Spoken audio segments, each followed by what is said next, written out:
Je vous présente un nouveau tutoriel sur EBP Point de Vente 2015 V19, également valable pour les versions V9 à V18, sur les règlements clients sur le back-office, et nous verrons également, suite aux règlements clients, les remises en banque, puisque ensuite, effectivement, dans un prochain tutoriel sur le transfert comptable, il faut absolument avoir fait ce qu'on appelle des remises en banque pour que, effectivement, eh bien, le transfert comptable soit pris en compte au niveau des règlements. Nous allons voir plusieurs façons de procéder au règlement. Donc là, j'insiste bien, c'est bien sur le back-office, puisqu'il y a vraiment un tutoriel que l'on a vu pour tout ce qui concerne les règlements sur le front-office. Nous allons voir les règlements de façon simple où on règle une facture. Et ensuite, nous allons voir les règlements qui va concerner plusieurs factures. Premier cas de figure, donc lorsque vous recevez, admettons, un chèque d'un de vos clients, alors bien sûr, là je parle pour le back-office, hein, pas par rapport à la caisse.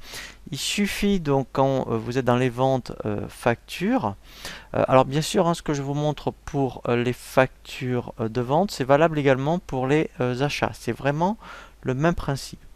Donc là, mettons, vous voyez, eh bien, je reçois un règlement de cette facture. Donc il suffit de me positionner directement donc, sur la facture en question et je fais bouton droit. Je fais ensuite régler une facture. Donc là, je peux dire que, alors, soit c'était un prélèvement, donc là, ça doit donc se mettre en place, voilà, ou en mettant, eh bien, exceptionnellement, au lieu d'avoir un prélèvement, eh bien, j'ai reçu donc un chèque, voilà, et là, je fais OK. Voilà, et là vous voyez que maintenant, ici reste dû, ça a été soldé. Donc après, ce qui est aussi intéressant, c'est que dans les recherches multicritères, ici, vous voyez, je peux demander uniquement, donc là c'est, vous voyez, quand on décoche, ce sont toutes les factures, à la fois réglées, non réglées. Quand je coche une fois, ce sont toutes les factures soldées, et quand je clique encore une fois, vous voyez, donc il y a un petit carré bleu, ce sont les factures non réglées. Donc ça, c'est le premier cas de figure.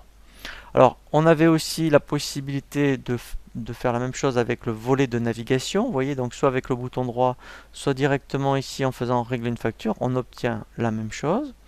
Maintenant, on va voir un autre cas de figure où vous recevez un règlement qui correspond à plusieurs factures.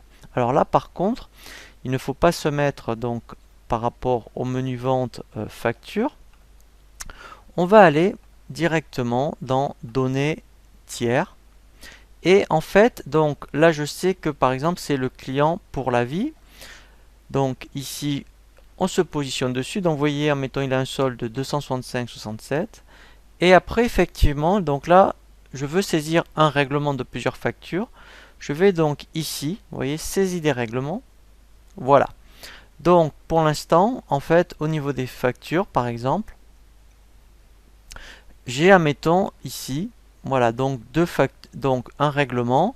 Donc, admettons, alors juste si je regarde au préalable par rapport aux factures pour la vie, donc là, vous voyez, admettons, j'ai deux factures de 218,55 € qui n'ont pas été réglées. Je reçois donc un règlement de 437,10 €, donc qui correspond au global de ces deux factures. Donc, si je reviens ici dans règlement, donc pour avoir règlement, qu'est-ce que j'ai fait? J'étais ici dans l'onglet client, je me positionne sur le client, je fais saisie des règlements, voilà, et j'obtiens cet écran.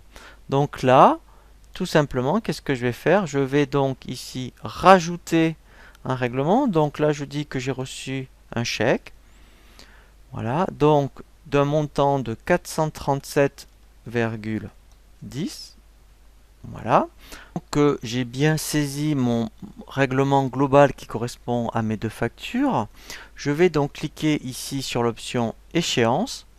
Et là, vous voyez, donc pour le client, il m'ouvre toutes les factures donc, qui sont à échéance. Donc effectivement, hein, ça ne fonctionne que par rapport aux factures dont l'échéance est soit le jour même ou qui est échu.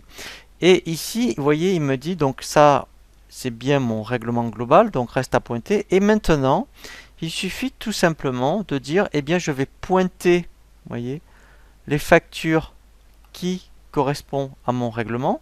Donc là, il a bien détecté. Je suis bien maintenant passé à total pointé. Je n'ai plus qu'à faire fermer. Voilà. Et là, en fait, maintenant même, vous voyez, c'est bien passé dans l'onglet pointé. Donc ça, en fait, alors, hein, il faut être un peu procédurier. Lorsque vous recevez un règlement qui correspond à plusieurs factures, il faut d'abord effectivement saisir le règlement, ensuite cliquer sur échéance et ensuite effectivement lorsqu'on est dans échéance, vous voyez là maintenant je n'ai plus rien, ce qui est normal. À gauche vous allez avoir les factures et il suffit de cliquer sur pointer pour les basculer à droite et ensuite bien effectivement en fonction du nombre de factures que vous allez pointer, bien en fait il va donc faire lui-même le rapprochement et le passer à total pointé. Donc après effectivement une fois que maintenant j'ai procédé à mes différents règlements, eh bien, il va falloir faire ce qu'on appelle une opération de remise en banque, puisqu'après, on verra un tutoriel effectivement sur le transfert comptable. Donc, c'est vraiment, si vous voulez prendre en compte vos règlements, et d'ailleurs, je vous le conseille, alors aussi bien client que fournisseur d'ailleurs, il faut faire ce qu'on appelle des remises en banque. Pour cela, vous voyez, vous allez dans le menu Opération. Je prends l'option, là vous voyez, remise en banque client. Voilà. Donc là déjà, vous voyez, alors ici, donc par rapport à aujourd'hui, donc alors vous pouvez le faire une fois par semaine, par exemple. Vous dites, eh bien, mettons, je veux une fois par semaine, donc procéder aux remises en banque de tous les règlements. Donc là, vous auriez ici toute la liste, je dirais, de tous vos règlements. Donc vous voyez, aussi bien pour l'onglet Back Office, alors que pour après vous voyez la caisse, vous voyez donc là même admettons, alors c'est vrai que si je fais les 12 derniers mois, non, encore là il n'y a rien, mais sinon effectivement eh bien là vous auriez tous les règlements.